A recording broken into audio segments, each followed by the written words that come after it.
The greatest power you possess is your ability to choose. Join Lowe's Moore as he reveals how you can begin to maximize that power by exploring yourself on the deepest levels and committing to making lasting and positive changes. Get ready to achieve breakthroughs that will lead to accelerated growth and transformation, because you are now tuned in to The Blueprint. Why the actions contradict the lamb. I'm fellowshipping when I'm with the fam. That's more relations, that's forming a phonic. Good evening and welcome to the Blueprint Podcast. Man, I am back home and I'm excited. As you know, last week we were live from my brother Curtis's house in Fayetteville, North Carolina, where we had just started. Right. I think I showed you guys last week how we were in Plymouth, North Carolina for a family barbecue and how excited we were about, changing 4th of July, because many of us don't recognize Independence Day or 4th of July as 4th of July. I recognize it as, of course, I know the historical aspects of 4th of July. But for me, and as I explained last week, all my life it's called family holiday. It's all about family. It's an opportunity to get together. And we were in Plymouth, North Carolina, and I showed you, some highlights from Plymouth, North Carolina, the barbecue, and then we started our 3-day journey where we had burgers and hot dogs and salad and on that Sunday, and then breakfast on Monday and seafood all the afternoon and evening on Monday, and then the big barbecue on 4th of July. So yeah, and it was tremendous. I had a tremendous time with family and loved ones and friends, and man, it was just great. And I hope that you had a wonderful, a great what I call family holiday last week, and I hope you enjoyed it, right? And I hope you guys had a great time. But I'm back home now, and I'm excited. First of all, let me say this to you: thank you. Last week I was walking around with a camera, walking around with the cell phone and interviewing people, and and they were making comments about their favorite time on 4th of July and their experience with 4th of July. It was just an awesome. We had some technical difficulties, we had to go to the phone, and it was great. It turned out really great, man. I was excited about moving around there and interviewing people, because here's the funny part of it. The funny part was I told people that I was going to call them out. When I call you guys, I want you to come outside, and I want to interview you guys about, the importance of this particular holiday and your favorite one. Everybody was like, yeah. And I knew they wasn't coming out. So, God, when God does funny things, right? So the technology wasn't working and we went to the phone. So I went to them. That was so funny when I popped up on them and it was live and they trying to fix their hair. Everybody trying to fix their clothes. That was hilarious when I walked in the house and say, start talking to and interviewing them and going on through the house and stuff like that. People were hiding and ducking in corners and stuff like that. It was hilarious. So I had a good time, moving around and doing that. And then finally we were able to come back, we did it on the porch at my brother's house. It was outside. It was nice, man. It was blazing in Fayetteville, North Carolina. I think I lost like 6 pounds, man. So I was like sweating like crazy. And when it was over, I just wanted to I wanted to go to sleep. But I hadn't eaten dinner yet, so I had to go eat first. But anyway, yeah, we're back home and we're excited. And I want to say thank you for your support each and every week on the Blueprint. And remember, you have an opportunity on Facebook, particularly on YouTube. If you could just subscribe and like the Blueprint, it'd be greatly appreciated by me and my team. So again, let's get rolling here now. I'm excited to be back here live at home. What's up, Van? How you doing, man? And that's Van was with us last week at the cookout, right? She was with us last week at the cookout, man. We had a great time.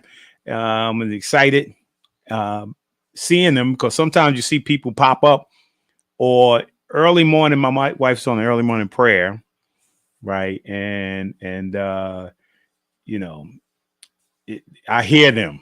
I'm still asleep, but I hear them praying, and to see them last week in Plymouth was just awesome. And we go way back as cousins, and so seeing her last week and seeing family last week was just great. And so welcome to the Blueprint. And so let's get rolling here. I want to start out with my book of the week. Wow. I haven't read this book. I'm very interested in getting a copy of it. It's called, as you know, my show. I've said this in the very beginning about 4 years ago. The Blueprint was started by my book I wrote a few years ago, From the Boys and Girls Club to the NBA, Life on the Now Road. Inside, there was a forward completed on the inside of my book by Denzel Washington and his wife, Pauletta. And Pauletta said that my book was like a blueprint. So if you were wondering how I came up with the name, The Blueprint, right, it's because Pauletta Washington said that my book was a blueprint. And Denzel, in my interview with him and my forward with him, he said that my life was like a pebble in a pond. You don't know what the results when you drop a pebble in the pond. You don't know what the ripple effect is going to be. So I used to say this on the beginning of every show, and actually, this is my seed here, although it's a little miniature basketball. Each and every week, I drop it into the pond, right? I would drop it into the pond because you don't know from the interviews, the individuals that I interview, we don't know what the ripple effect is because each show is taped live, right? But it just stays on Facebook and it stays on YouTube.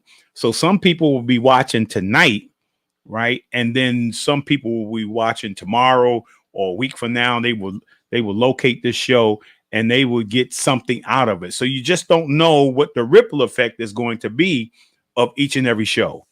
And so that's why that book, to me, when I had an opportunity to see that book, right, I was looking for something regarding the pebble in the pond. And I was like, wow, I'm interested in reading that particular book.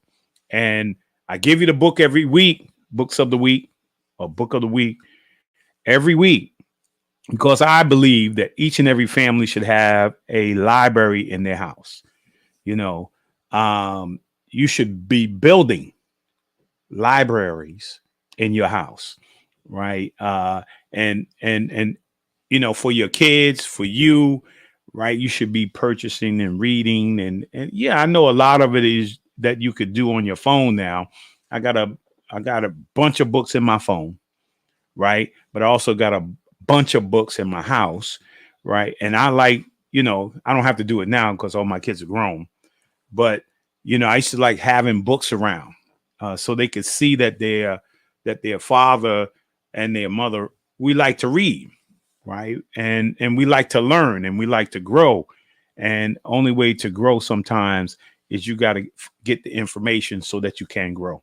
So make sure you start your library. Every time you see the show, I hope you started your library already. And that's my book of the week. So, and here's my word of the week. Yeah, actually words, yes and no, right? My two words of the week. And, I was just going to put no and how important it is to say no. Because sometimes we have a hard time saying no. sometimes we can get so busy. We get, we just running from place to place to place. And every time somebody asks us to do something, we say, oh yeah, of course. When you know you don't have, you tired, you don't, you don't want to do it, but we have a hard time saying no. Right. And so, you got to learn sometimes how to say no. Right. And sometimes there are a lot of people out there, man. Every time you ask them to do something, they always say, no, I'm not going to do it. Well, sometimes you got to learn how to say yes. Right. Because so just two very powerful words right there. Yes and no. Right. And they can determine your trajectory of your life. Right. When somebody is leading you in the wrong direction and you don't know how to say no. And next thing you know, you say yes, and you make a decision to do it, and it's the wrong decision, right? And so you got to have the ability to say no, especially when it comes to what direction your life might go into. So those are my two words of the week. Notice I put words, yes and no. Learn how to use them. And then here's my Hill and Pierce Harper affirmation moment. It says, sometimes you just have to walk alone to see who's willing to walk with you. Right. That's my affirmation of this week. Hey, there have been plenty of times. Right. There have been plenty of times when I had to go alone, especially when I was a young guy dreaming about playing professional basketball, and I wasn't that big. So I was about 5'11" or something like that. And then my dream was to play NBA basketball. And man, I was believing that thing. I was dreaming it, believing it, hoping in it, and I started to put the work in it. And I was working out by myself. I was getting to the gym early. I was doing all these things. I was alone. Nobody wanted to work out. Nobody wanted to get up early. Nobody wanted to stay up late. Right. And sometimes I found myself in the park by myself or at the gym by myself. And so sometimes you have to go alone. Right. And then what happens as I started to get results, they started to see the change in me and in my game and in my schoolwork. Right. Next thing you know, I had people following me, people wanting to get on board. So, sometimes you got to walk alone. Right. Until people start to walk with you. And then here's my music and my movie of the week. Yeah. Jason, this is one of my favorite songs. My son Lowe's used to sing all the time. He was on the Good Morning Show the other day. Jason Marr, and man, if you haven't heard this song, a song that went viral a few years back, make sure you check it out. And then my brother had us in North Carolina, and we wanted to watch The Little Mermaid. That's my movie of the week. And man, what a great movie. Taking it from the cartoon into a live situation. That's my movie of the week. And Jason Mars is my music of the week.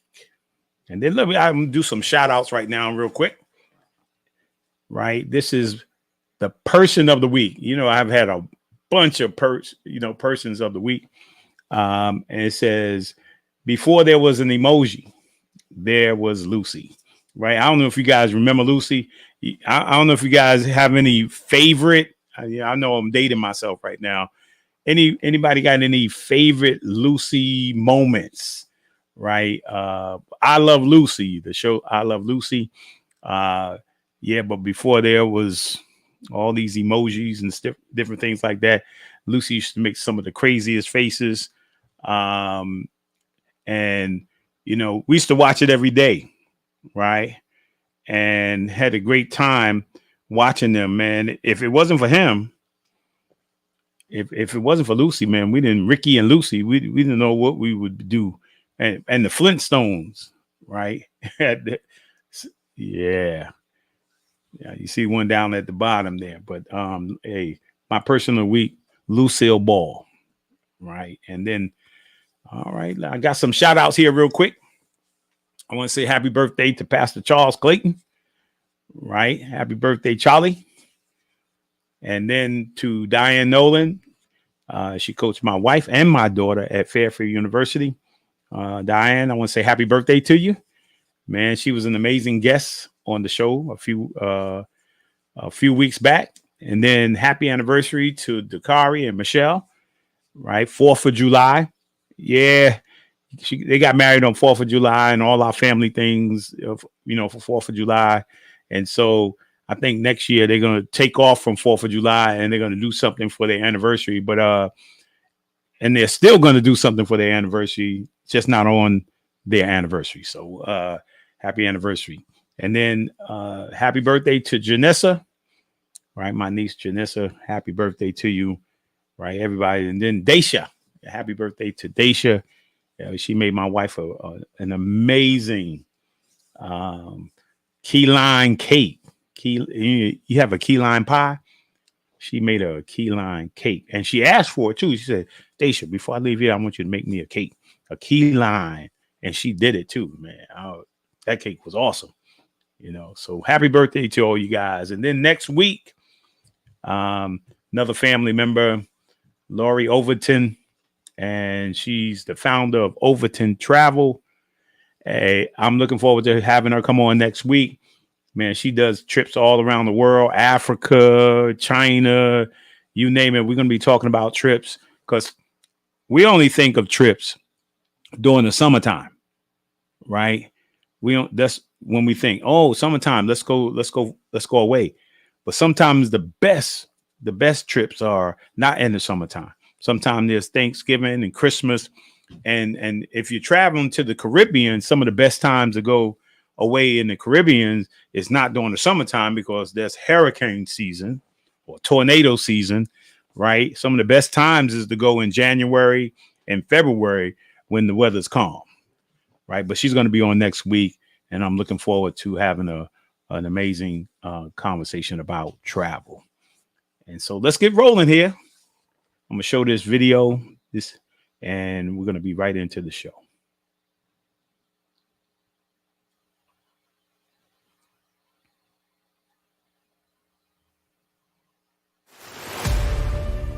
When I hear that alarm go off, my adrenaline's going, my heart's racing. Attention all fire department. My game face goes on, I get my gear on, and I do it, and I just go for it. It's imperative that when the alarm hits, there's no second guessing. You are ready to roll. Our goal is to be out of the station within 80 seconds. County 1, engine 1, engine 2, engine 3, Tower 1, respond, 800 West Thurman Road, 800 West Thurman Road on a structure fire. It takes a strong will to come in and know that you meet people on the worst days of their lives.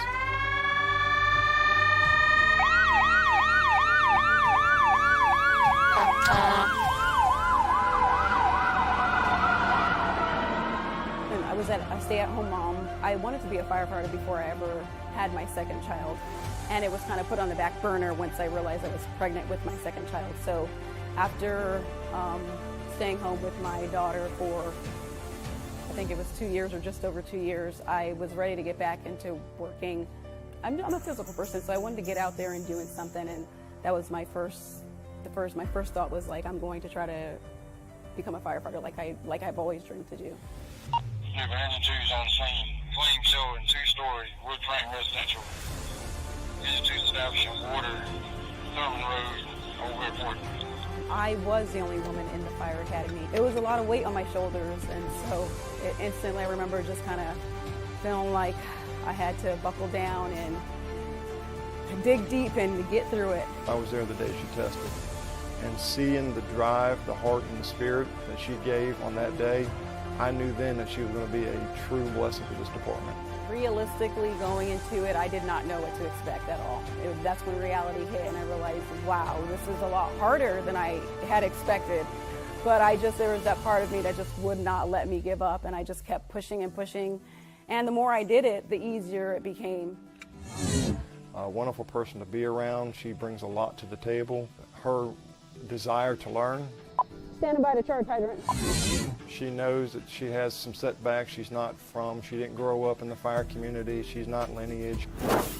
And so coming in as a new, bright individual looking for a career change in her life has just been a wonderful spirit to be around.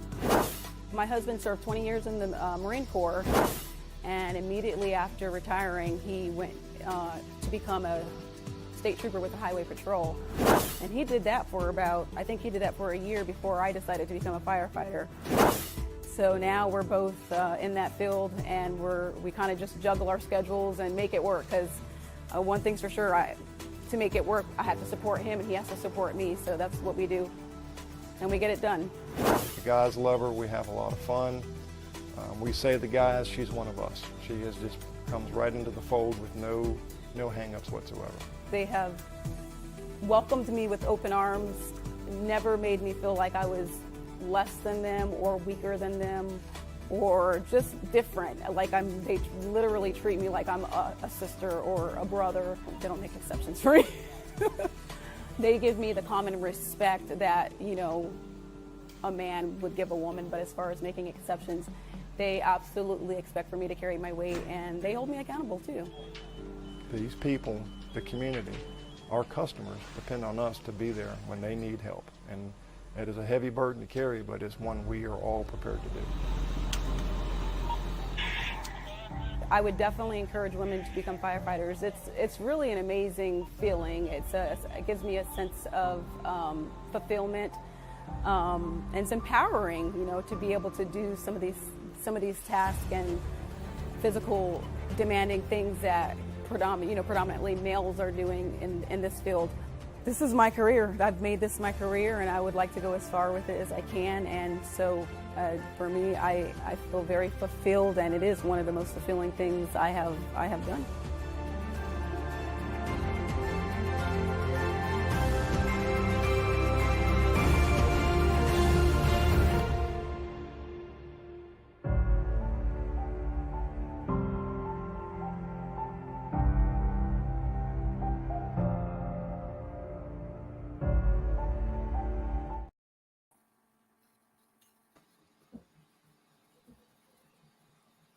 Elona Fowler. I think I got it right. Elona. Elona is fine. Yeah, I have people mess up my name all the time. I was Lois Lane. Elona, welcome to the Blueprint. And excited to have you. Amazing story there, and we were talking before we came on. Mm-hmm. We're family, right? And your uncle was so excited that he sent that particular video to my wife a few months back, about what you had accomplished. Mm-hmm. And we both were excited. And then I was in Plymouth, and then I was like, wow, I got to get Elona on the Blueprint. I think this is an amazing story, right? And then I was thinking about, like when we were talking earlier, you couldn't remember, man, back in 1983, I was playing with the San Diego Clippers, and I guess you said you were a baby. Yeah. And you wouldn't remember me, but coming over to the house and having dinner with you guys were, when you're in a place where nobody's there, right? I was in San Diego. I didn't know anybody other than, I really didn't even know my teammates. I had just gotten there and started with the team. So I didn't know anybody there at that particular time. And so to find out that your mom, Sarah, my cousin Sarah, was there, it was like, what? So, having a place to go, knowing that you have family there, was an awesome time. And I wasn't married yet, right? And so my wife came down to visit me in San Diego, and we had a chance to go out with your mom and all you guys. But of course you wouldn't remember. But anyway, welcome to the Blueprint. Thank you. My pleasure. Yeah. And so, yeah, before we get going, yeah, that I was doing I don't know where my mind was, but my favorite, I don't know if you even know that Jason Mraz, his name is Mraz. Um, I don't know if it's one of my favorite songs, but I'm Yours. My son Losey used to sing in an a cappella group, and particularly in high school and college, Hmm. and he used to sing that song, and Okay. that's a song that went viral. Um, and now this guy's doing amazing music. I don't know if you know. Do you know the song? So it doesn't sound familiar. Not the title itself doesn't sound familiar. However, I will say I'm terrible with titles. I normally recognize songs by hearing them.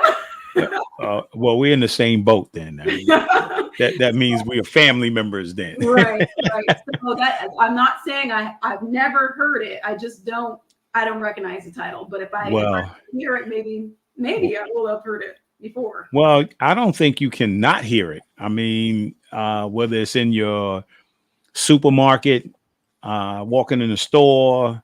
I mean, over the last 5, 6, 7 years, man, this song has been, you know, uh, been out there. And when you hear it, you probably say, "Oh yeah, I heard that tune before," because Right. it's not a normal tune. It's a very unique Yeah. sound. Yeah, Mhm. you can't play it on Facebook. You can't play any music and stuff on Facebook because they shut you down. But no, you get a chance to check it out. Jason Mraz, I I'm will. Yours. Yes, I already made myself a mental note. Okay. I'm a singer myself, so I love music. And so right when I seen that, I thought to myself, I'm gonna have to check that one out. You shouldn't have said you was a singer. We might have to throw you. Let's do one thing at a time. I'm already stepping out of my comfort zone by speaking publicly.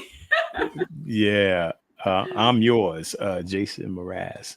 Okay. And yeah, and when he came on the morning show, I was like, man, I know that song. You know, Okay, so you recognize it once you heard it. yeah. Once I heard it, I Right. didn't recognize him at all. You Okay. know, and he had new music out, Mhm. and so he started to. And then he said, "You remember his song?" As soon as it came on, I was like, "Oh yeah, that's one of my favorite songs." You know, but Mhm. um, you know, one of the things. Check this out. You see me go through the book of the week, Mhm. word of the week. So you got a favorite book? So, I for the past 2 years, my head has been in school books. So honestly, I have not done as much reading for leisure as I would like to, but I will go ahead and say this. Due to being so overwhelmingly proud of my mother and her accomplishment of writing her autobiography titled "I Can't Stop Now," um, that's one of the books that is near and dear to me, and I'd have to say that's my favorite read. Okay, so you said your mom has one. Yeah. Hmm. Well, I got to get that book. You haven't heard of it? No, I haven't heard of it. No, well, Yeah. It's yeah, I'm called, definitely got to get that book. yeah, I can't stop now, and it's just a book. To me, it's interesting, entertaining, and inspiring. And so for me, it's just that's a book that I always deem as one of my favorite books. Yeah, and I'm looking forward to. My wife has a book coming out. Ooh, yeah, Uh, so I'm looking forward to that yeah, as well. So I got your mom's book, my wife's book. So yes. To me, yeah, that's just such a great accomplishment. So I'm so very proud of her, and I'm very proud of your wife as well. thank you. Yeah. And what about words? You got a favorite word? A favorite word? Hmm. Um, I would have to say love. Love. Hmm. I love Love that. is one of my favorite words. I feel like if you operate out of love, then you can't go wrong. No, I agree with you there. And I got one of my all time favorite word, right, is smooth. Okay. I don't know if anybody ever knew that or not, but you know, when I used to get stressed out, somebody said to me one time, "Man, you kind of smooth, right?" And you know, when I play basketball, people say like, "Hey, man, you got a nice smooth game." So whenever I get stressed out, I always think of the word smooth. You know, something nice and Yeah. smooth. Yeah. You know, some people don't have favorite words, but love and smooth is you know, is good words to have. Yeah. And So then, that's I didn't have that in the back of my head as a favorite word, but since you asked me, I was like, well, by the way, I love the word love. okay. And what about you heard me do the affirmation? What about the affirmation or quote? Affirmation. I can't do a quote because I'll misquote it, but Well, you be in the same. We all be in the same boat because we. As soon as somebody asks you that, you be like, okay, what are all those words? yeah. Well, mine probably is pretty cliche, but it's so true, and that's that you can do anything that you put your mind to. And that's really what has pushed me these past few years to doing things that I really never thought I would do in my lifetime. So, and it's just the fact that I was just put my mind to it and believed in myself and just went with it. Yeah. So you mentioned being in schooling, I guess graduating. You I did. graduated from Coastal Carolina Community College here in Jacksonville, North Carolina. okay. And Yeah. I got my associate's degree in fire protection technology.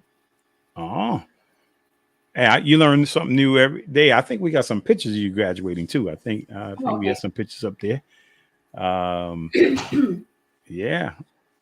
I mean, that's you know, when I was talking about family, yeah, there you go. Yeah, we do the research here. You know, you really do. I was telling my husband, I was like, how did you get all these pictures? And even just the information you have on me, I was like, that's scary. But well, yeah, it is a little scary. I mean, but you know, the most part we put it out there. So yeah, exactly. Yeah, we put it out there and people pick it up. So yep, you exactly. know, but we're gonna do this in a positive way, though. Yeah, yeah, no, exactly, Yeah. and yeah, of course. And you're doing a great job with it too. I mean, I was highly impressed when I saw all the information in the flyer. I was like, okay. Yeah, you know, we just let's just get on here just about that. Yeah. No, and that technically that's how, you know, like you're thinking about you know, your career, what it is that you want to do and what you're doing. And it's not just like I'm gonna wake up one day and I'm just gonna do it. You know, it's some research. Right. And if you're passionate about it, then you're going full, you know, I heard in like your interview, yeah, I'm going at this thing, you know, I'm going to get this thing, you know, and you know, we need to instill a lot of that with our young people today, because you know I was just telling somebody the other day we're not go getters like you ask a kid today, hey, what do you want to be when you grow up? Oh, I don't know, I haven't thought about it, you know, and they don't know what they want to be. They're not trying to be, you know, and I don't want to paint with a broad brush, but there are a lot of kids that don't, Right. you know, whereas back in the day you ask somebody, hey, what do you want to do? Oh, I'm gonna be this. Right. And so maybe there are a lot more distractions, you know, but it's pretty interesting looking at the interview being, are you still the only woman in the fire department in Newburgh? So I am, which is I didn't expect that. I thought by now I'd have another woman partner. Another woman partner, but I'm still the only woman or woman there, and hopefully soon there'll be another one of me. Just because, I mean, I love you men, but I need another woman there with me. I understand. I ain't mad at you. You need a friend.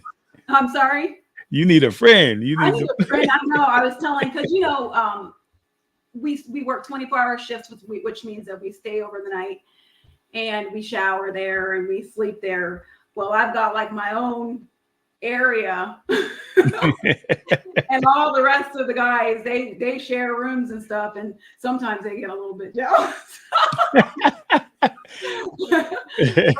I have to give them like a reality check. I'm like, do you realize how lonely I am over here? Oh man. You have someone to talk to and chat with until you fall asleep.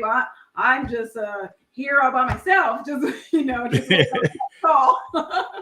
Wow. So, yeah, it can get a little bit lonely at times there, but I'm hoping for another woman to come along soon. Yeah.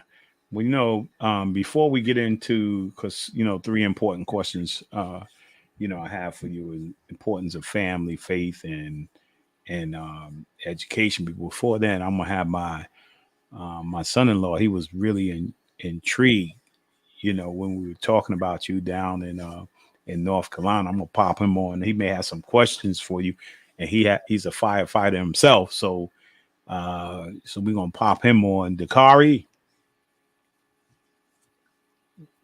let's see if what's up. You gotta unmute yourself. He's at work right now as we speak. That's it. He said, What's going on? Hello. How are you? I'm doing well. I was rushing to get here.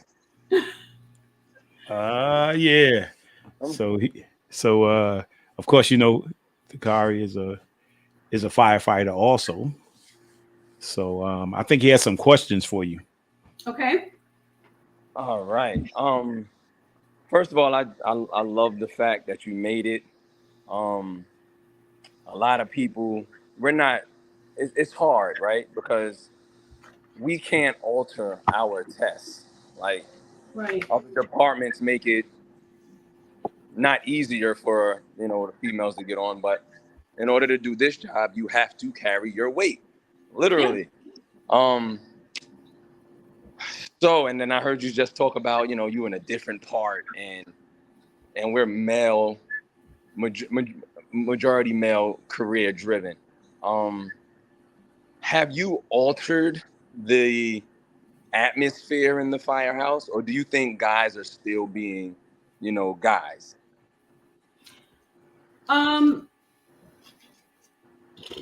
I think that they are mostly being themselves. Okay. And that's exactly what I wanted. I didn't want to go there and alter, their environment. So basically, we're just being ourselves. And I think the presence of a woman probably brings a different feel. But as far as like them changing because I'm there or doing, hushing when I walk in the room or anything that. No, we're family, and I grew up with a lot of brothers, so I let them know, like, don't even bother. Okay.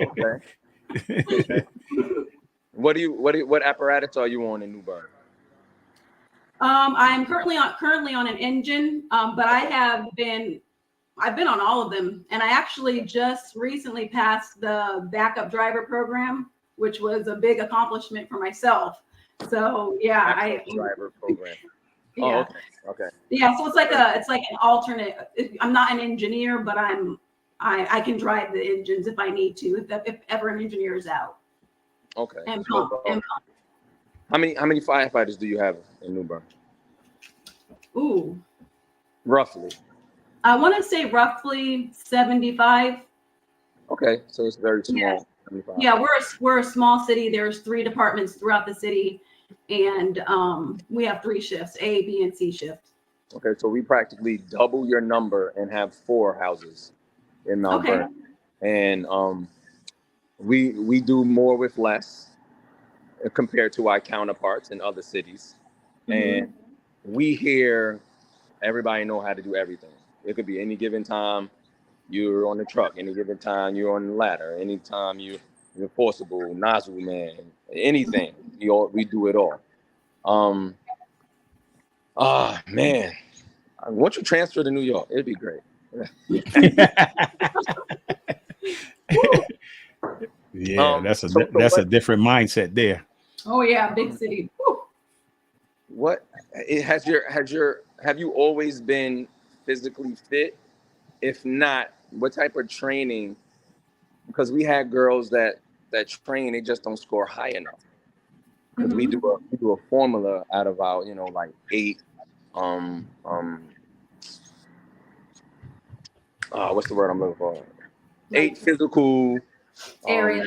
Yes. So, and we do a formula to grade it. So we never got anybody higher enough to get on the job. What's if any women is watching, what's some of the training you do? How serious do you feel like you have to be, or do you had to be to get on the job?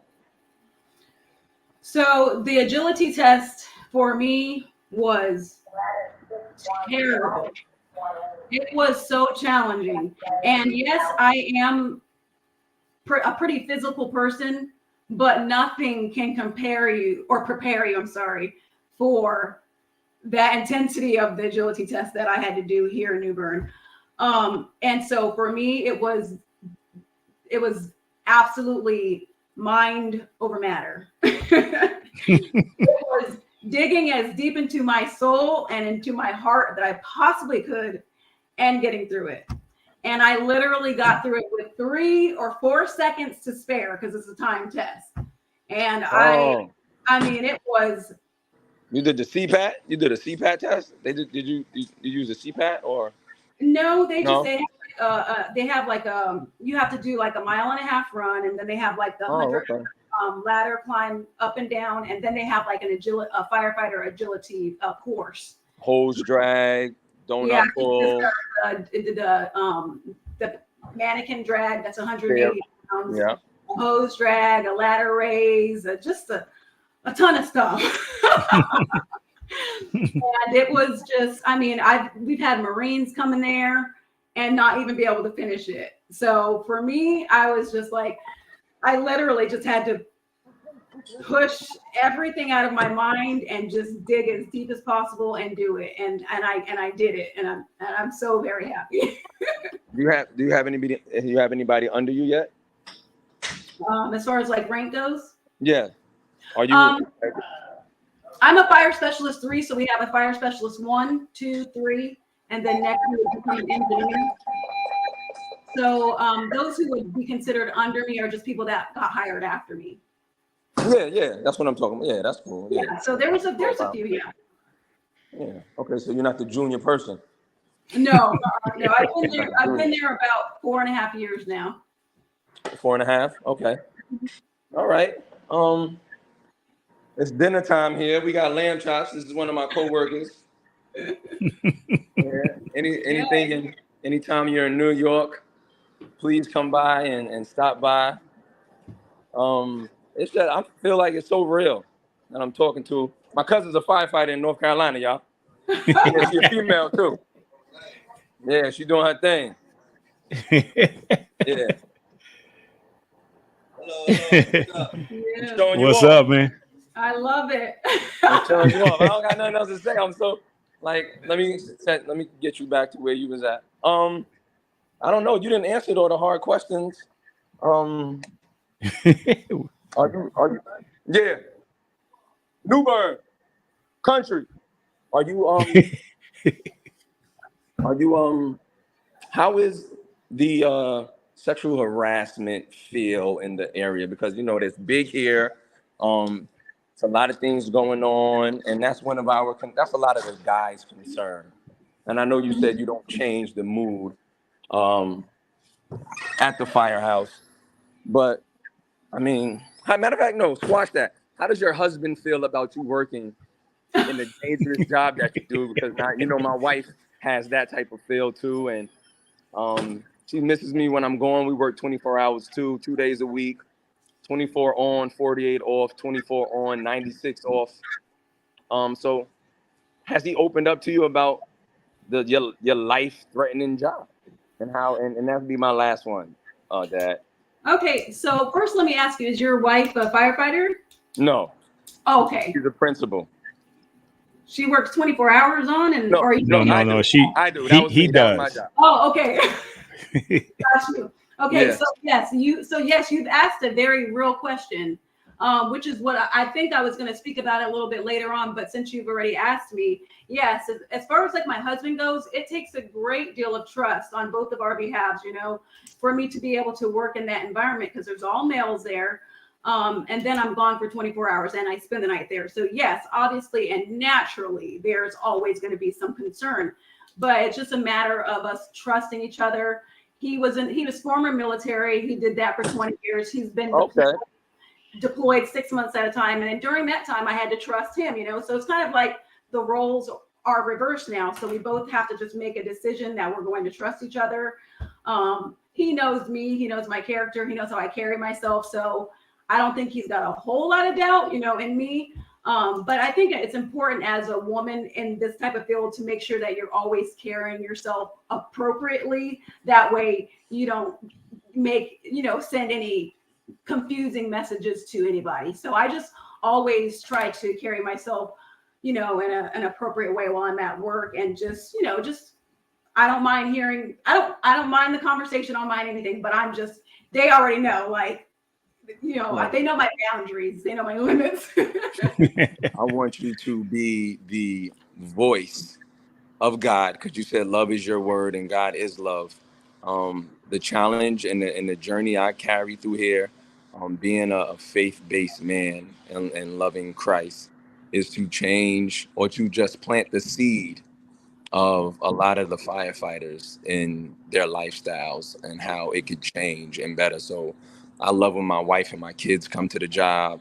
I'd be like, go ahead, ask the questions. Go ahead. Like, I want them to see Black love and inspire them, to encourage them to make this a reality. Because sometimes it's not their reality. Right. So continue being that shining star, that guiding light. Bless you. God bless you over, you know, just complete your journey. I sent you a Instagram request. Okay. Dak May 79, because I was so intrigued when we was down south. I said, what? Let me look her up. But I'll get the number from Dad and I will reach out and we'll continue to grow and study together. And because I got a year and a half to be top 5 on this lieutenant's test. And it's you know, my captain, my new installed chief, not playing with me, and he challenged me every tour. I'm driving him today. I'm on the car, so I know I'm gonna have like a test today or something. But just keep doing what you're doing, cuz, and I'm proud of you. And you know, flaunt it. Let all the little girls know that they can do it. Yes. Well, thank you, and I'm also proud of you and your wife and you guys. Is like you said, your love for each other, and it was an honor, my pleasure. Thank you, Dad. I'm glad you reached out.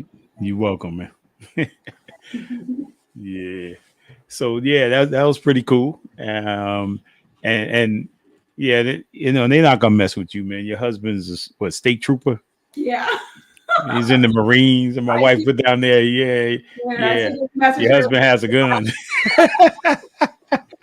Yeah, that part too. Oh man, that's so. Speaking of your husband, as we start into family, I'm kind of reversing it here. I want to talk about you and your husband and your family. You know, currently.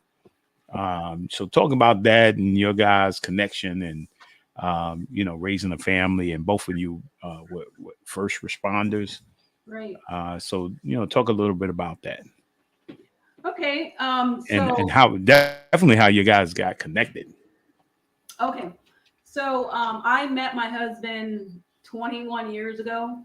We have not been married for 21 years, but I met him 21 years ago. I met him in San Diego, where I'm from. He was at the time military and was stationed there. Anyways, we eventually, many years later, got married and had our children. We have 2 children together, Gianni and Jojo.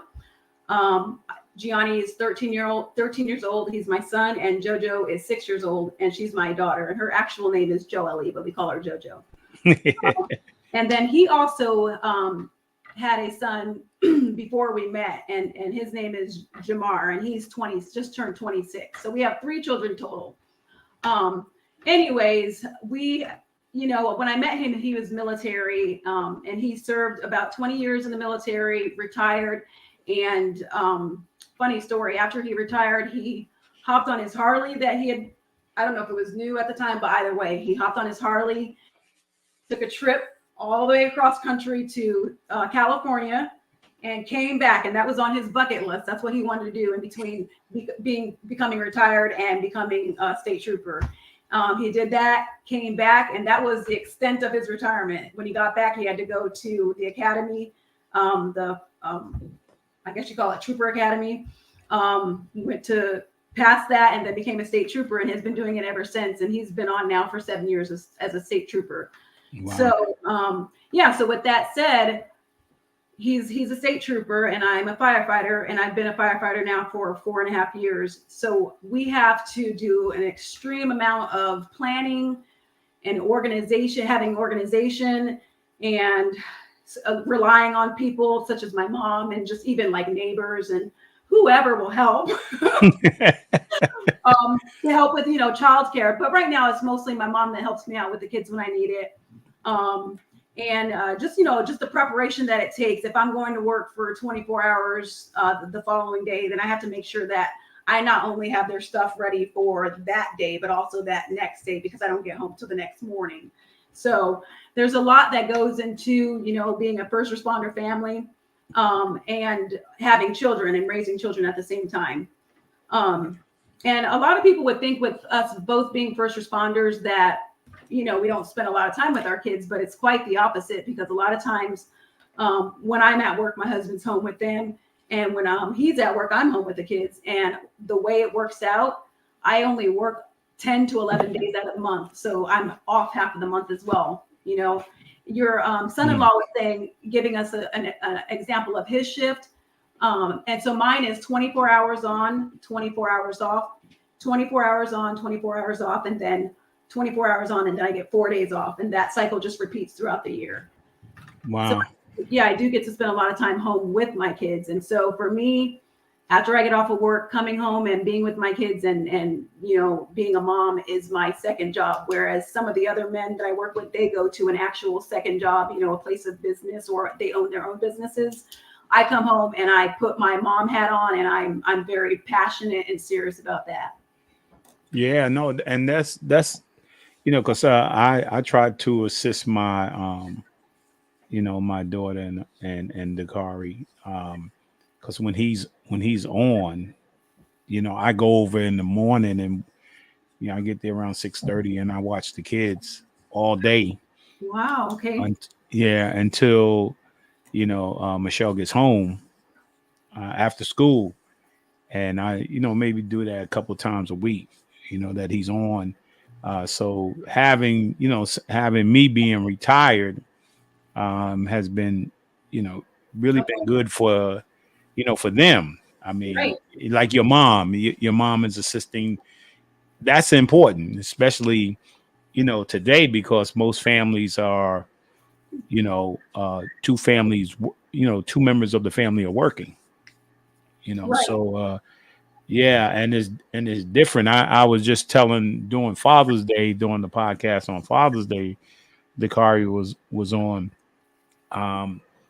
you know, we didn't get a whole lot of time, you know, after our kids started to go to school or preschool or whatever they were doing it. We both had jobs, so we were working, and so I could see, like, he gets to spend a lot of time, you know, like you get to spend a lot of time with them, mm-hmm. that many of us didn't get to see. Right. Exactly. You know, you're getting to see detail, mm-hmm. you know, of how your kids grow. And so sometimes we don't know what we miss, you know, and then if you go way back in time, you think, well, the father went to work and then the mother stayed home and nurtured the kids. Mm-hmm. You know, what that experience was as a mom growing up with their kids, you know, put them on the right track. Well, we don't have that convenience today, because both parents have to work, right? Yes. So yeah, I was curious that, and I like it. I really love it that you guys are, of course, in marriage. I mean, whatever the careers are, or whatever your giftings are, and you raising a family, you both have to figure out how to make it work, Absolutely. right? Yeah. And yeah, so yeah, and how you pitch in, because that's really what it's all about. Yes. So, And, and you go ahead. yeah, it's just it's gonna say it's not always easy, but it's something, as long as you support each other, and you just, I mean, we're both very hard workers, and we're just go-getters, so we just make it happen. No, you're making it happen. Yeah. And that's what happens is in marriage is you make adjustments. Things change, right? Things really, really change, and you just making adjustments. I mean, we lived in Albany when we first started. We first had our daughter Michelle. We moved to Albany, so we were away from family, right? So we both had to, I was still playing, and she was working, and then we had to make adjustments because she wanted to get her master's, right? And then I had to do more, so and we were not home where my mother was there and her mom and dad was there. We Right. weren't home for those things. Yeah, So that makes it very, very difficult to not have like a support system out there. right. So, Yeah. I can only imagine. Well, and then we met people though. Eventually we met people and then you have to meet people you could trust, Exactly. to be able to, you just can't leave your children with I anybody, Yeah. So It's very, very difficult this day and age. yeah. So to have family is very important. Yeah. Did you miss what's the difference between being in North Carolina and then being in San Diego? Because you spent a lot of time in San Diego. I was only there for a little while and I loved San Diego. Yes. So do you miss it? I do. I often get homesick for San Diego. I'll have memories pop in my head of places and just different memories of things that we've done there, and that happens a lot. But by the same token, I've been here a long time. I've been here in North Carolina a long time, so this is literally my second home. I moved from San Diego when I was 23, and I am now, I'll be 42. So that shows you how long I've been here in North Carolina. So for me, it's homesick, but not in the sense that I long to go back. It's just, just those memories of when I was in California that come, but they are warm feelings, And I actually, when I did move back to California for 3 years, kind of right smack in the middle of the time frame that I've lived here in North Carolina. And when I was in San Diego, I used to kind of have the same homesick for North Carolina. That's right. Yeah. Because I created my own memories here as well. So both of these places are like home to me. And I also will say that both of my children are native to North Carolina. They were both born here.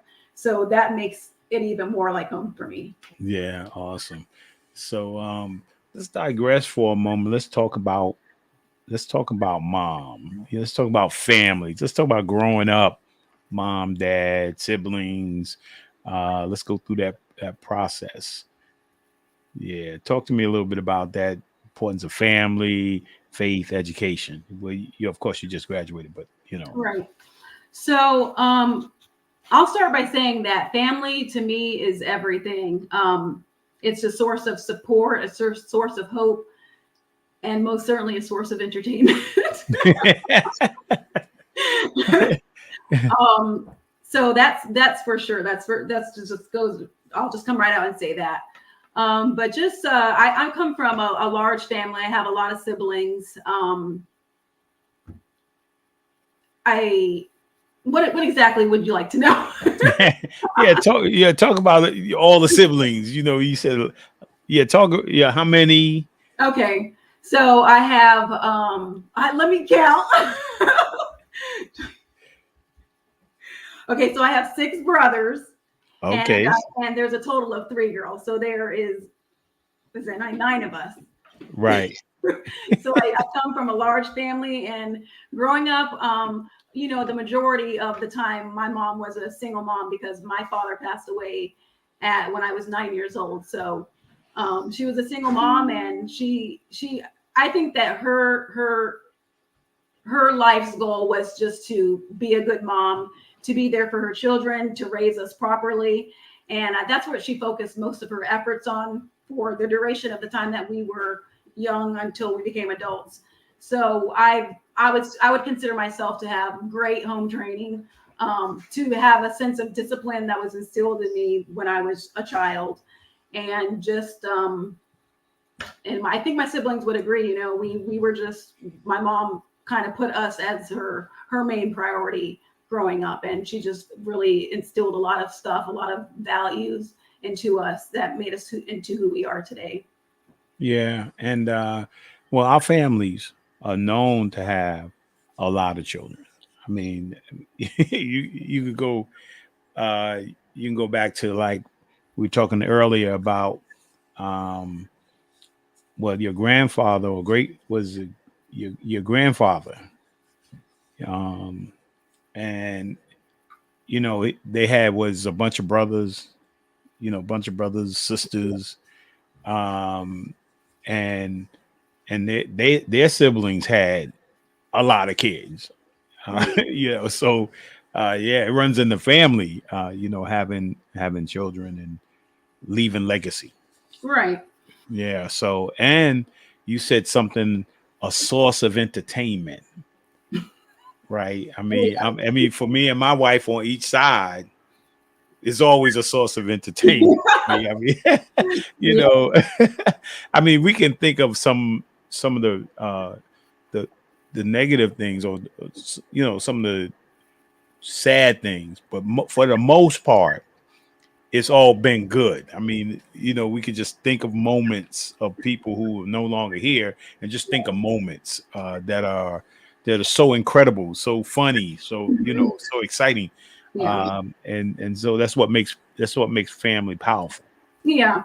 And even some of those bad moments that you can think of, those are what kind of, build character for, per se, and kind of make you guys who you are, as a family. So even those moments that weren't so enjoyable will kind of shape us, and so yeah, that's why I say a source of entertainment, whether it be good or bad. That's yeah. And then we had mentioned earlier your Uncle Clayton. We grew up together. He's like my best buddy, and of course he was the gymnast in the family. Yeah.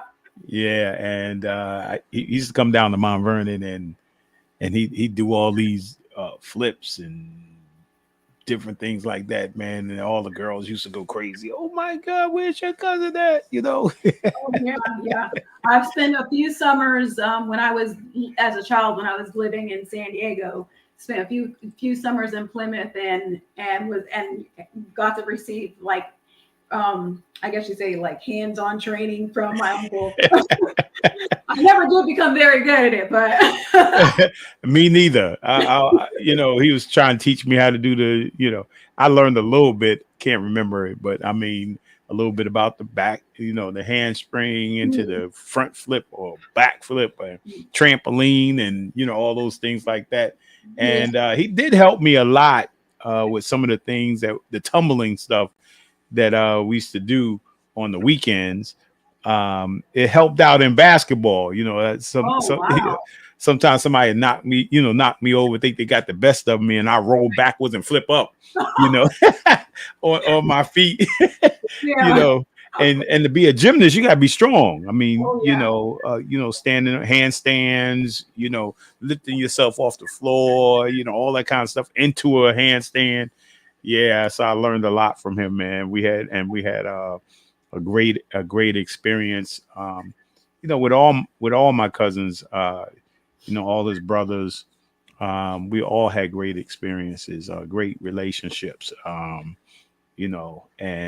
yeah, it was just awesome spending time with him. And then, when you look at the legacy, I think I had some pictures of Uncle Garfield, yeah, Uncle Jane Demons, Uncle Benny, those guys right there, man.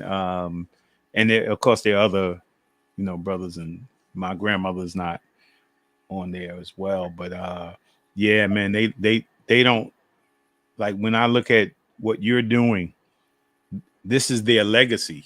The things that we're doing, family. Look at the legacy. I mean, it just keeps growing. Yeah. And my wife did she did a family for us. She did a family, pandemic. Unfortunately, the pandemic hit, and she had done, this whole family tree and stuff like that. Just awesome how far it goes, man. We got to send that to you so you could see how this thing, just all the families break out. Yes, I would love to see that. Oh yeah, so yeah, we definitely have to let you see that, man. Yeah, that thing is crazy. But yeah, I couldn't believe she took the time to do it. So yeah, I mean, that's just awesome, man. Yeah. Yeah. So what's the little ones? Where the little ones at? It's awfully quiet here, so I have a feeling that my husband's doing a great job keeping them busy. My wife said it's a family forest. Yeah. So if I were to take a big guess, I would say that.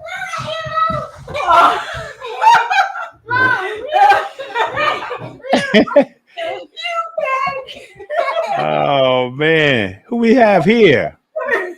So they were online on the other computer watching the whole time. Oh, what's up, guys?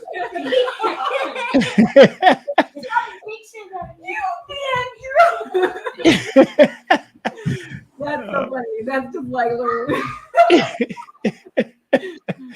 Oh man, yeah. There's nothing better than that. Yeah, I didn't even know they were watching. Yeah, no. So that was cool. Yeah. So when you think about a family member that inspired you the most, who would be that family member? A family member? Mm-hmm.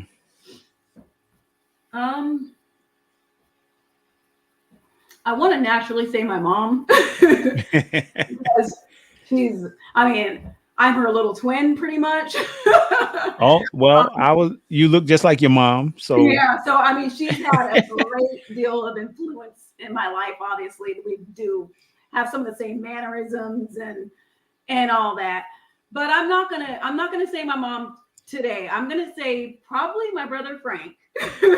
Okay. Yeah, my if I were to choose a family member, I'd have to say my brother Frank.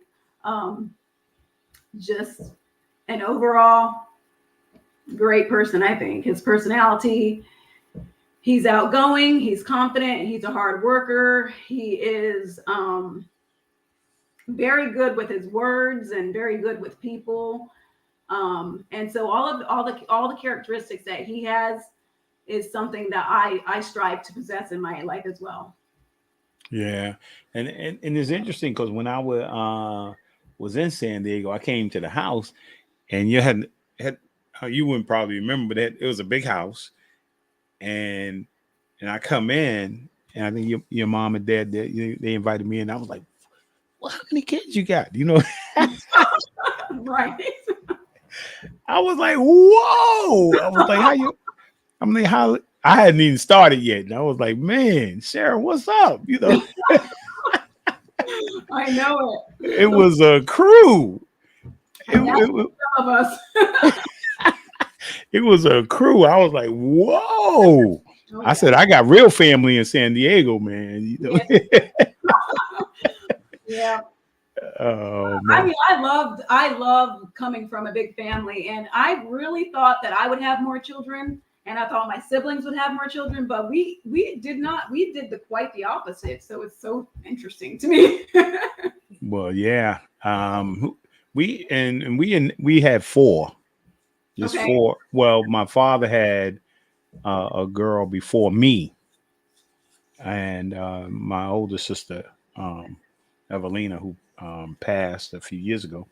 But then the three boys and the girl, my sister Tracy, is the youngest in the family. So yeah, we had four, but yeah, and then we end up having now we have four. Okay. We got two girls and two boys. In terms of blood family, Hmm. so we always think that family, faith is important, and education is important. I think we got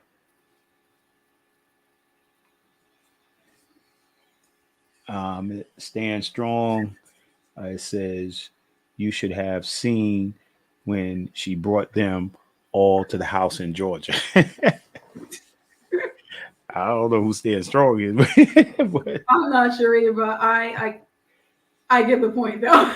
yeah, he tried to teach me how to ride the unicycle. Now that's a thing. He's always trying to teach somebody how to ride the unicycle, but yeah, I couldn't really get that unicycle thing. And then when he went to the big one, Yeah. that real tall unicycle, and he used to do all those things on the unicycle. Clayton used to do all those things on the unicycle. Man, that was fun too. You know. Oh, cousin Donna, Joel. Okay. Okay. Okay. Yeah. Yeah. Awesome. Hey Definitely. Donna, how you doing? Wow. What advice would you give another young girl who wanted to be a firefighter? So I'll start off first of all by saying that we need more women firefighters. We do. And we, as a woman, you can offer a different perspective. And I think that's that's something that I feel is a strength at my job, is just being able to offer a different perspective, maybe a more nurturing perspective when it comes to emergency calls and stuff. So we need more women firefighters. But for those young girls who have ever thought about being a firefighter, or who has been inspired to become a firefighter due to this podcast, or just, have thought about it on their own, I would say that it's probably a good idea to join a volunteer fire department first and get some training. And once you do that for a couple years as a volunteer, then you can move more so into the career as a career where you're a paid firefighter.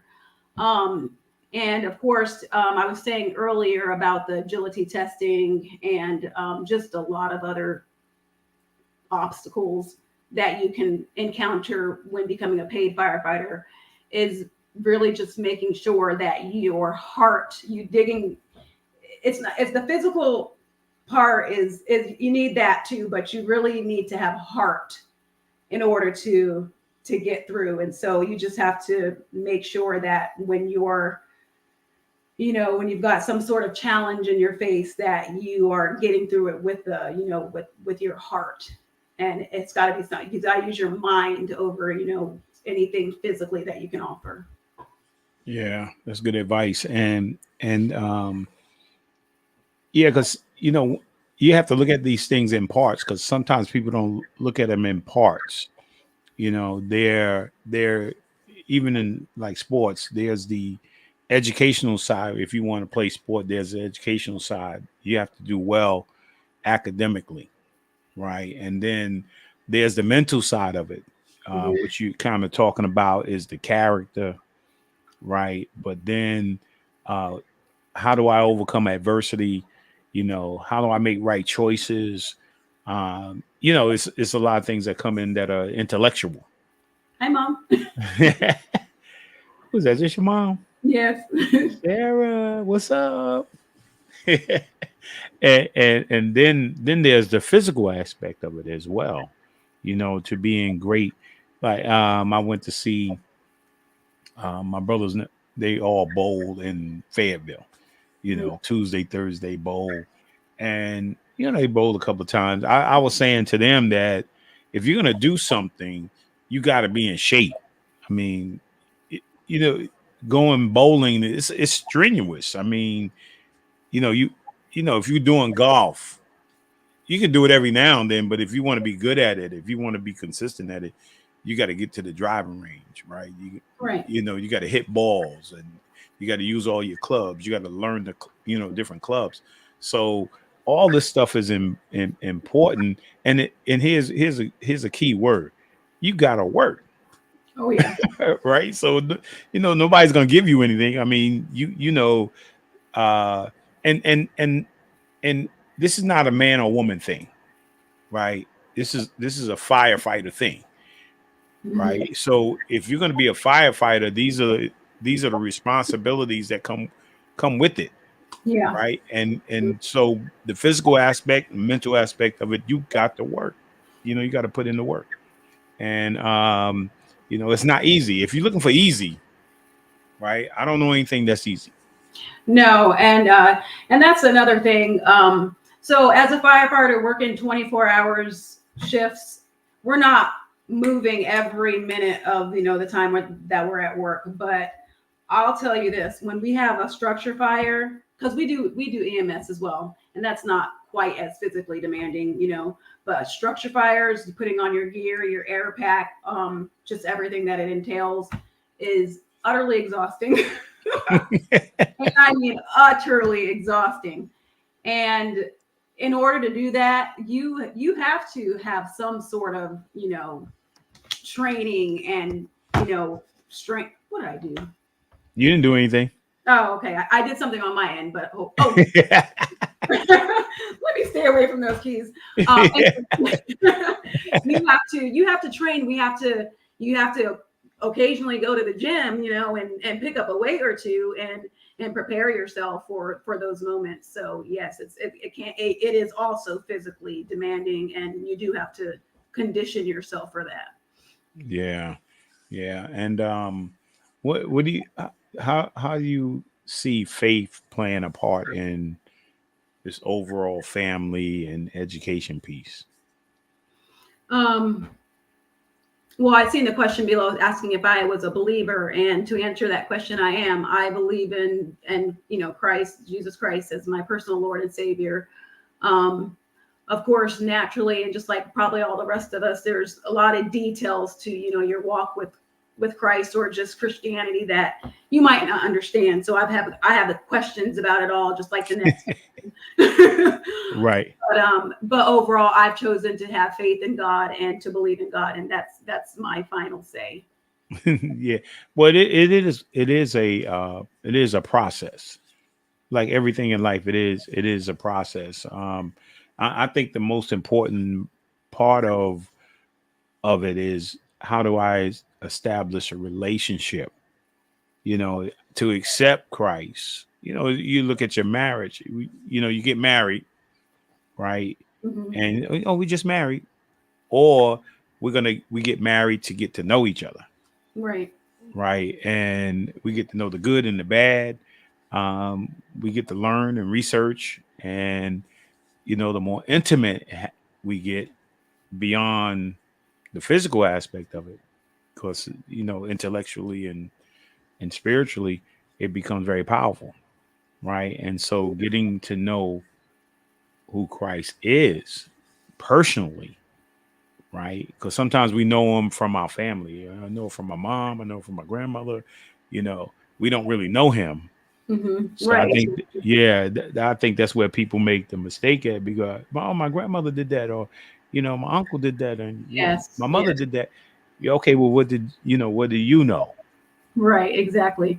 So yes, I mean I've got to, especially after now that I've at least finished the first step of education that I wanted to, I have a little bit more time. So I with my son's motivation, actually, because he was the one who actually wanted to do it, we want to try to tackle, just reading through the Bible and just trying to better understand, some of that stuff. And so he's been on it like every evening. I see him in his room, and he's 13 years old, and starting about, I'd say about a month ago, he's been, reading his word and just trying to understand it. And so it's funny how that works, where, my son has kind of re-sparked, right. And better understand it all, so it's a good thing. Yeah. And so who outside of a family member, right, inspired you the most? Okay, so these questions that you're asking me, I had not really taken time to think about, but since you you asked them, it challenged me to sit there and say, who do I? Who does inspire me? And so the person that has inspired me a lot, probably doesn't even know. And I need to pull this paper because I don't want to get his title wrong. Hold on. Okay, so I have here, like, although he probably has no idea, Edward Duffield, the training chief with the Winston-Salem Fire Department, who also serves as a former full-time department head of the Fire Protection Emergency Management degree program, is someone who inspires me. I have studied under his instruction for the past 4 years and have come to really respect his character, his organization. He speaks and communicates well and is confident, all of which I strive to possess in my own life.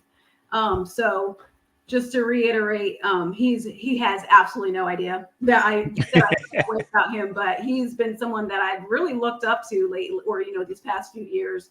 And he's just, when I think about who I want to be in the future as a firefighter, and just as, someone in the workforce, and someone who, provides guidance to others, I just think about him, and I think that that's how I want to be. Yeah. So you looking to be him in the future?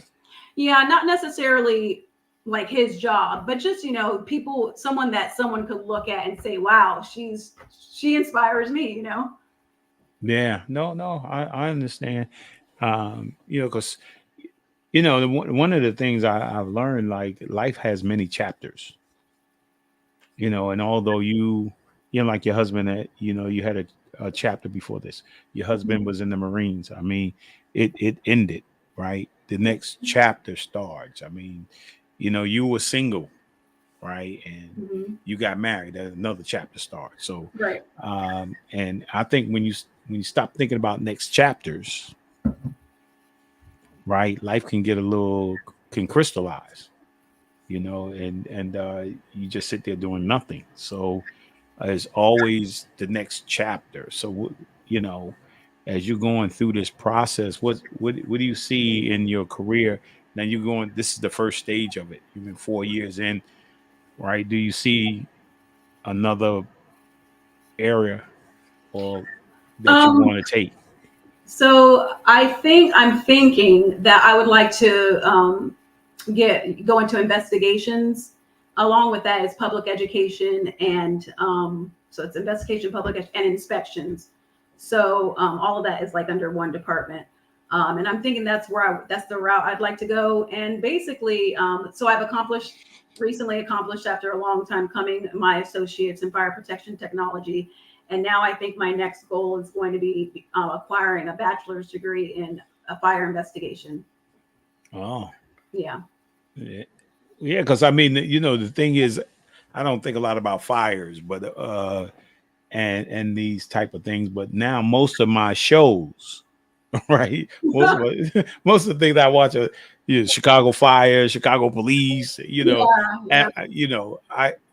Criminal Minds. I mean, you just started, as you watch some of these things, you think about, like, I think a lot of young people look at some of these things when they have a moment to sit down. They say, yeah, I want to be, that. Yeah. Right. Or what is that career entail? So yeah, I mean, like doing this after 27 years as executive director and director of development for Boys and Girls Club in Mount Vernon. And retiring from it, you think about what it is that you're going to do, what's next, right? And so yeah, you're looking at that next chapter. Not you. You young. You still young, so you got a little ways to go there. Ooh, I don't feel young, but but yeah, I hope I have a lot of life ahead of me. And yeah, so I'm taking it one day at a time, and I'm just enjoying my job and enjoying learning, and we'll see where it takes me, and I'm just doing the best that I can. And hopefully along the way, I'll be able to help and inspire and just, be of some sort of encouragement to others. Yeah. I'm looking forward to it, that we actually get together. When things happen like like barbecues and family get-togethers like that, I always make it a point to try to be there. Mm-hmm. With the pandemic, it's been pretty difficult, but right. But even before the pandemic, when there wasn't a pandemic, we didn't think about, except for our immediate family, we didn't think about getting together. Right. So this is a time where we should be thinking about, what the forest, as my wife says, is the forest. How do we get together with the forest? But I think she had a question there. I don't know what. Yeah, I seen it. I don't remember who it was from, but it was asking what one of my biggest obstacles were apart from the physical agility test by Patrice Wallace. So to answer, that's my wife. Oh, it's your wife. Yeah. I should have known that. So I would say one of the things I probably consider an obstacle as a female firefighter is, and I don't want to come across the wrong way, but sometimes it can be a little bit discouraging having only a male's strength to compare your own physical strength to. So, as the only female firefighter, I'm, giving it all I got physically, and then looking to my right and my left, and they're giving it all they got physically, and I'm like, dang it. I'm just not as strong as them. But like I said, I had to kind of reevaluate things and reconfigure things in my mind and understand that though physical strength is not like I am very strong, but I wouldn't consider myself to be as strong as some of the other men I work with. But I have other things to offer. And like I said earlier, I feel like I can offer, a different perspective and just with having a sense of a nurturing spirit, which is also very necessary when you're dealing in the public, when you're in public and dealing with children and even dealing with people who are having a bad day, you just, you got to have that soft side too. And I feel like I can offer that, as well. So, so that's probably been one of my biggest things is not having another woman to compare myself to see if I'm like on track. Yeah. And that's my mom right there. Saying hello, your mother's watching, your beautiful cousin. Yeah. So that's my mom's. So yeah, I think one of the things like that, and there may be women, not every man is real strong. There may be women out there who maybe find themselves to be stronger than a man, but in this particular situation, I think that, as a firefighter or a policeman, or you say policeman, police officer, right? You bring different things to the table. Right. It's like you said before, it's more than just you got to accomplish the physical things, right? In order to meet certain requirements in order to protect and serve. Right. Right. So you got to meet those qualifications. If you can't meet those qualifications, that's male or female. Right. And so when you meet those requirements, right, you bring different aspects after that you bring your own gifting to it. Right. Your own intellect, how you face things emotionally. You bring all that to it too. So you have to look at that. Sometimes we don't look at what a person overall brings to the table in order to make the team effective. Right. You know, physical things are just the natural things you're going to have to do. Right. If you're going to carry somebody out, I'm saying you got to get that person out. Exactly. Right? So I mean, that's something that you have to do. Yeah. But that's part of the requirement. Right. So, but I'm excited, to have this opportunity to spend some time with you, and I enjoyed it. I enjoyed your conversation with you and Dakari, and being two firefighters, and then reconnecting. I think that's the most important thing, is the reconnection, and and to be proud of family. I'm sure that like you finding out that Michelle, my oldest daughter, is a principal, right? That's this your cousin. So and her husband's a fireman. I mean, you find out my youngest daughter, Sherelle, both her and her husband are both college coaches, basketball coaches. They just had a little girl. I mean, a little over 6 weeks ago. So, and you find, because family, right? Family. There are a lot of families doing so many wonderful things we just don't know about. I know. This is a prime example because I did not know. Yeah. Like I had Clayton's son on. He's a comedian. Well, I had him pop on when I had JB Smooth on. Okay. And he was able to ask JB about being a comic. So that that's kind of what it's all about. Seeing your friends grow, seeing people grow, right? And seeing family grow, and then being able to say, when you're talking tonight, right? Somebody's going to see this tonight, or some parent's going to see this tonight and say, yeah, there was a firefighter on. She was a female firefighter. And the daughter, oh yeah. And maybe they let them see you, right? And you never know who it inspires, to want to be a fireman. Because when you go to schools, when you go to school, they see you, right? If you're at career day, oh yeah, oh, you're a firefighter, and you show them your little video and stuff like that, and you don't know who you aspire to want to be a first responder, Yeah, you'd be surprised what the kind of response I get from little girls. They are just in awe all the time. Little girls of all colors, they are in awe, and they just love the idea. And I always hope to myself like that just them just seeing me will be of some sort of inspiration to do something, whether it's become a firefighter or something else. Just do something that's maybe out of the norm that they wouldn't originally think they can do. Right. Yeah. So yeah, you become like a superhero. Yeah. Yeah. No.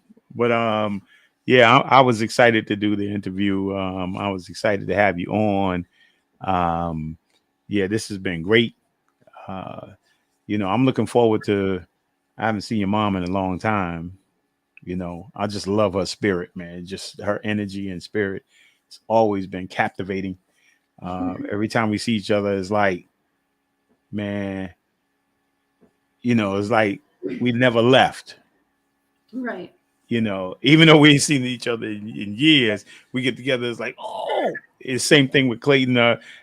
Before we about to end here, but before when I told my wife we're gonna go down to Plymouth, we're gonna stay overnight with Clayton. She said, look, when we get there, I'm going to bed because I know you and Clayton gonna be reminiscing about whatever happened 20, 30 years ago, and it happened. She just eased on into the bed, and we were still up. It's like 1:30 in the morning. We were still laughing and joking and talking about all them old times. So I want to wish you the best, and I'll give you a chance to say that if there's a young person out there male or female.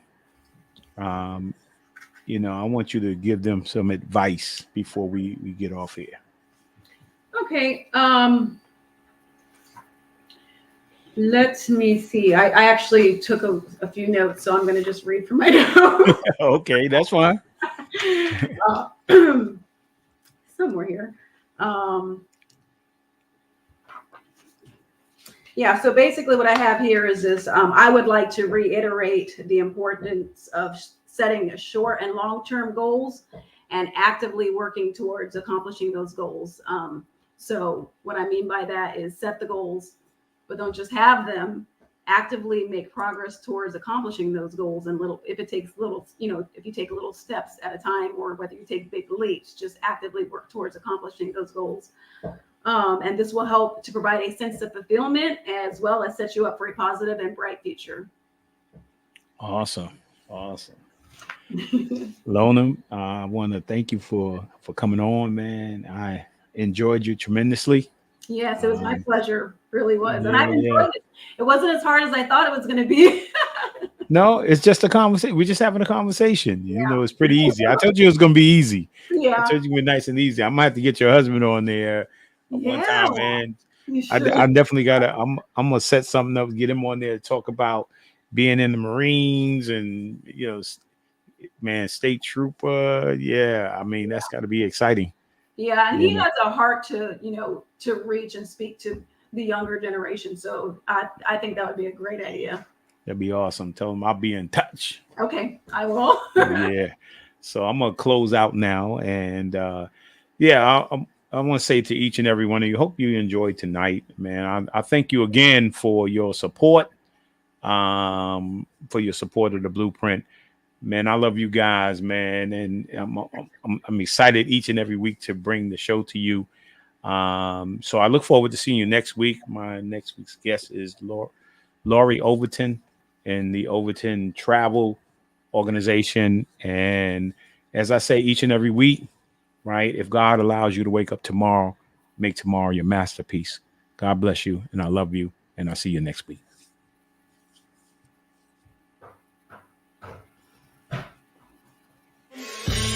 We really hope you enjoyed this episode of Lowe's More, the Blueprint Podcast. Stay connected and follow us at our website, www.lowesmore.com. That's LOWESMOORE.com. You can also join the discussion on Twitter at Lowe's More and on Facebook at Lowe's More Jr. As always, thank you for pushing your mindset towards a better reality. This concludes the most thought-provoking portion of your day. Don't forget to like and subscribe to this podcast to stay fully up to date with everything we're up to. Until next time, be kind to yourself and each other. What they teaching is a joke. I ain't buying it like I'm broke. Insufficient funds for insignificant.